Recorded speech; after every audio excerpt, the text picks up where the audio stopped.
नमस्कार, आप देख रहे हैं सिटी तक न्यूज़। मैं अभी मौजूद हूँ एसएसजी पारिक पीजी महिला महाविद्यालय में। यहाँ पर आईसीएसएसआर द्वारा नेशनल कॉन्फ्रेंस आयोजित किया जा रहा है। ये कॉन्फ्रेंस किस पर्पस से किया जा रहा है तो मैं आपको दिखाने की कोशिश कर रहा हूँ। और यहाँ पर हमारे साथ प्रिंसिपल मौजूद हैं। प्रिंसिपल मैम बताएंगी कि ये किस पर्पस से किया जा रहा है। तो सबसे पहले आप अपना नाम बताएंगे। नमस्कार, मैं doctor Vijay Lakshmi Parik, principal SSG Parik PG महिला महाविद्यालय जयपुर से। जो नेशनल कॉन्फ्रेंस रखी गई है किस लिए रखी गई है, इसका क्या मेन टॉपिक है? सर, इसका मेन टॉपिक है sustainable development and climately change in special reference with G20 presidency of Bharat. ये क्लाइमेटली चेंज, जैसे कि आजकल हम देख रहे हैं कि हमारे क्लाइमेट चेंज बहुत तीव्र गति से हो रहा है। तो वो जो सर्दी के टाइम सर्दी नहीं होती, गर्मी के टाइम गर्मी नहीं होती, क्योंकि इनका जो सर्कल बदल रहा है। तो इस क्लाइमेट चेंज में हम आगे अपने आप को कैसे सस्टेनेबल डेवलपमेंट कर सकते हैं, कैसे हम अपनी भावी पीढ़ी को इसके जो होने वाले इफ़ेक्ट है उसके बारे में जागरूक कर सकते हैं, उस टॉपिक को लेके हमने ये जो कॉन्फ्रेंस है वो 2 दिवसीय कॉन्फ्रेंस रखी है, जो आईसीएसएसआर न्यू दिल्ली के द्वारा स्पॉन्सर्ड है। जी, अब तक क्या अपडेट रहा? अब तक आप लोग किस तरह यहाँ इस प्रोग्राम को कर रही हैं? कल 29 तारीख को इस प्रोग्राम का इनॉग्रल था और उसके बाद हमने 2 सेशन इसमें रखे थे। हमारे इनॉग्रल प्रोग्राम में हमारे कई सारे गेस्ट यहाँ पधारे थे, जिसमें गोविंद पारिक, भावना पारिक जो कि अम्बाला यूनिवर्सिटी से आई थी, गोविंद पारिक जो राजस्थान यूनिवर्सिटी के प्रोफेसर, रिटायर्ड प्रोफेसर रह चुके हैं, अर्चना पारिक जो बॉटनी डिपार्टमेंट की हेड है, और अंजू गुप्ता जो KVGIT की प्रिंसिपल हैं। कई सारे गेस्ट हमारे यहाँ पधारे थे। हमारे मैनेजमेंट मेंबर लक्ष्मीकांत जी पारिक, बुद्धि प्रकाश जी पारिक, गौरव जी पारिक, भगवती जी पारिक, ये सब यहाँ पधारे और उन लोगों ने इस प्रोग्राम का उद्घाटन किया। इसके बाद हमने 2 सेशन कल रखे गए 29 तारीख को, जिसमें पहला जो सेशन था वो हमारा जो था वो sustainable development and climately change in environment science and life science के विषय के ऊपर था, जिसमें लगभग 50 लोगों ने पेपर प्रेजेंट किए और उन्होंने आने वाले समय में होने वाली कठिनाइयाँ और उनके निवारण के उपाय बताए। ये जो कॉन्फ्रेंस हो रही है ये हाइब्रिड मोड पे है।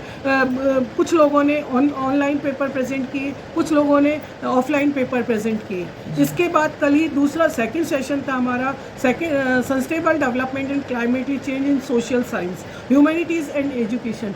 चूँकि हम इस कॉन्फ्रेंस को करने जा रहे हैं तो हमने इसमें हर क्षेत्र को, चाहे वो सोशल साइंस हो, चाहे साइंस हो, चाहे कॉमर्स हो, चाहे मैनेजमेंट हो, सबको ही इससे जोड़ा है। तो सेकंड सेशन में हमने ह्यूमैनिटीज़ और सोशल साइंस पर बात चर्चा की। उसमें भी लगभग 40 लोगों ने पेपर प्रेजेंट किया। हाइब्रिड मोड पे ये कॉन्फ्रेंस हुई और इस कॉन्फ्रेंस में लोगों ने अपने अपने सोशल लाइफ पे जो इफ़ेक्ट होते हैं क्लाइमेटली चेंज के बारे में, उसके बारे में अवगत कराया। और उसको अवगत कराते हुए इसके कैसे हम बच सकते हैं, जैसे कि शुरुआत हम अपने खुद से ही करें। जैसे किसी बच्चे का बर्थडे या अपना बर्थडे एनिवर्सरी है तो एक वृक्षारोपण, एक पेड़ लगाएं और पेड़ लगाकर उसका जो आगे उसका देख रेख करें, ताकि वो पेड़ आगे आने वाले टाइम पे फल फूल सके। इस तरह से सोशल लाइफ से उसको जोड़कर हमने इस कॉन्फ्रेंस को किया। ये जो कॉन्फ्रेंस आप करवा रहे हैं तो इसका क्या आम जन पे क्या असर पड़ेगा? सबसे बड़ा जो उद्देश्य इस कॉन्फ्रेंस का वो यही है कि हम लोगों को जागरूक कर सकें। जैसे कि कल के न्यूज़पेपर में एक हेडलाइन थी कि हम जो ऑनलाइन शॉपिंग कर रहे हैं उस ऑनलाइन शॉपिंग से सालाना 3 अरब पेड़ काटे जा रहे हैं। तो ये क्योंकि आजकल लोग कंफर्ट जोन में आ गए हैं और सब लोग कोई मार्केट जाना नहीं चाहता, बस ऑनलाइन मोबाइल पे चल के शॉपिंग करते हैं। तो अब 3 अरब, जैसे ही हम इस न्यूज़ को पढ़ा, सबको एक बार तो शौक लगा कि 3 अरब पेड़ सालाना, तो आने वाले टाइम में हमारे लिए कितनी मुसीबतें होगी। और अगर वृक्ष नहीं होंगे, पेड़ नहीं होंगे, तो हमें कितनी जो है असुविधाओं का सामना करना पड़ सकता है। जो एनवायरमेंटली चेंज है उनका कितना बड़ा सामना कर सकता है। कल के पेपर में एक न्यूज़ और थी कि केरल में पिछले 100 सालों की भीषण गर्मी, जिससे कि वहाँ पर्यटन कम होता जा रहा है। तो इस तरह से हम लोगों को सोशल साइंस से जोड़कर, इस कॉन्फ्रेंस से जोड़कर ये बताना चाहते हैं कि जागरूक करना चाहते हैं कि जो हम ऑनलाइन शॉपिंग की तरफ जा रहे हैं या हम जो भी पेड़ काटते हैं अपनी सुविधाओं के लिए, उसको बंद करें और वृक्षारोपण पे अत्यधिक ध्यान दें। जी। तो दूसरी बात ये बताएं कि अभी जो जितने भी पेड़ कटिंग हो रही है उनके लिए क्या संदेश आप देना चाहेंगे? मैं यही संदेश देना चाहूँगी कि जो भी पेड़ काट रहे हैं हम, जिस भी, उनको पहले प्रण लेना चाहिए कि जितने पेड़ कट रहे हैं उतने पेड़ हम लगाएं। गवर्नमेंट को जैसे कहीं रोड बनवाने के लिए 300 पेड़ काटे या 1000 पेड़ काटे, तो उतने ही पेड़ कहीं और रोपित करें। साथ ही में जो जनमानस है उनको ये कहना चाहूँगी कि सभी, जिस तरह से हम अपना बर्थडे पे केक काटते हैं, उसी तरह से अपने बर्थडे पे, अपनी एनिवर्सरी पे, अपने बच्चे के बर्थडे पे एक पेड़ लगाएं और उसका पूरा पालन पोषण करें। जैसा कि आजकल देखा जा रहा है कि आजकल किचन गार्डन भी बहुत ज़्यादा चल रहा है, तो इस तरह से सभी लोग अपने अपने टेरिस पे किचन गार्डन बनाकर, और पर्यावरण को जो होने वाले नुकसान है हम पूरी तरह उसको ख़त्म नहीं कर सकते, लेकिन उसमें अपना प्रयास तो कर सकते हैं। तो हम लोगों को यही बताना चाहेंगे कि सभी अपनी तरफ से पहल करें ताकि आने वाली पीढ़ी के लिए हम पर्यावरण को और दूषित ना करें। अब तक जितने भी सेशन आपने कराए इसमें कितने लोग जुड़े और इनका क्या क्या चीज़ पे मेन फोकस रहा है?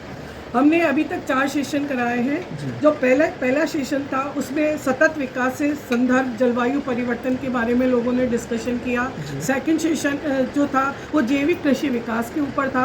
थर्ड सेशन आज जो 30 तारीख को हुआ, थर्ड और फोर्थ सेशन, तो फोर्थ सेशन में वाणिज्यिक गतिविधियों पर जलवायु परिवर्तन, चूँकि आज थर्ड सेशन का हमारा सब्जेक्ट था sustainable development in commerce, economics and management, तो उसके ऊपर क्या कि जलवायु परिवर्तन से कि भीषण गर्मी पड़ रही है तो पर्यटन नहीं आ रहा है, जिससे कि हमारे इंडियन इकोनॉमी पे, क्योंकि केरल अपने आप में एक बहुत अच्छा पर्यटन स्थल माना जाता है कि लोग घूमने जाते थे, अगर ऐसा होगा तो हमारी इकोनॉमी पे एडवर्स इफेक्ट पड़ेगा।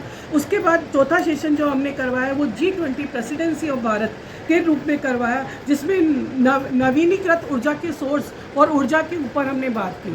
तो ये जो G20 प्रेसिडेंसी ऑफ भारत, जो कि अभी कुछ समय पहले ही हमारे न्यू दिल्ली में ये G20 समिट हुआ था, इससे चलते हमने ये प्रोग्राम को रखा है। और मैं आपको यहाँ ये भी बताना चाहूँगी कि G20 जो न्यू दिल्ली में हुआ था उससे पहले ये हमारे कॉलेज को, SSG पारिक PG महिला महाविद्यालय को सौभाग्य प्राप्त हुआ कि हम उसको बहुत छोटे रूप में सांसद रामचरण बोहरा जी और हमारे अध्यक्ष लक्ष्मीकांत जी पारिक की अध्यक्षता में हमने ये प्रोग्राम हमारे कॉलेज की बच्चियों से अलग अलग देशों के उनके रिप्रेजेंटेटिव बना के हमारे कॉलेज में हमने संपन्न करवाया, जिसका रिपोर्ट हमने न्यू दिल्ली तक भेजी और वहाँ से भी हमें सराहना मिली। जी, तो जैसा कि आपने बताया अभी कि जलवायु पे चौथा सेशन हुआ था जलवायु परिवर्तन पे, तो ये सेशन आपके राजस्थान की अगर बात करें तो राजस्थान के लिए जलवायु परिवर्तन पे ये सेशन बहुत ही ज़रूरी है, और इस पे के लिए अब तक क्या क्या प्रेरणा मिली है?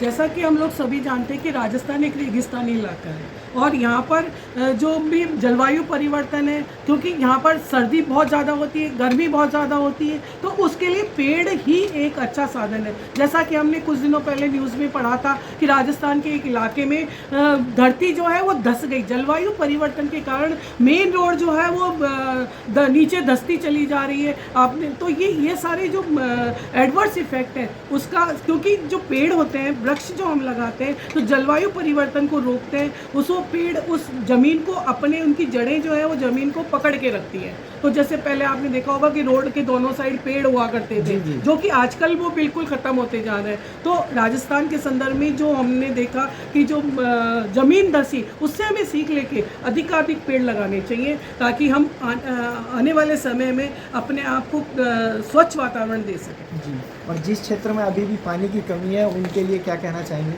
उनके लिए हम कहना चाहेंगे कि वो ऐसे पौधे लगाएं जिनको कम पानी की ज़रूरत है, जो कम पानी में पनप सकते हैं, और उनको जो आर्टिफिशियल जो इरिगेशन है, सिंचाई होती है, उससे उनको पनपाया जाए, क्योंकि जलवायु परिवर्तन में उस परिवर्तन को रोकने का एक ही तरीका है और वो है अत्याधिक ज़्यादा से ज़्यादा पेड़ लगाना। तो जैसा कि आपने देखा कि कॉन्फ्रेंस रखा गया है, किस लिए रखा गया है, और मैम इस चीज़ को एक्सप्लेन करके बताएंगे आपको, तो लगातार मैं आपको दिखाने की कोशिश करूँगा कि अभी तक का क्या अपडेट रहा और आगे जो अपडेट आने वाला होगा मैं आपको देने की कोशिश करूँगा। बने रहे सिटी तक न्यूज़ के साथ। धन्यवाद।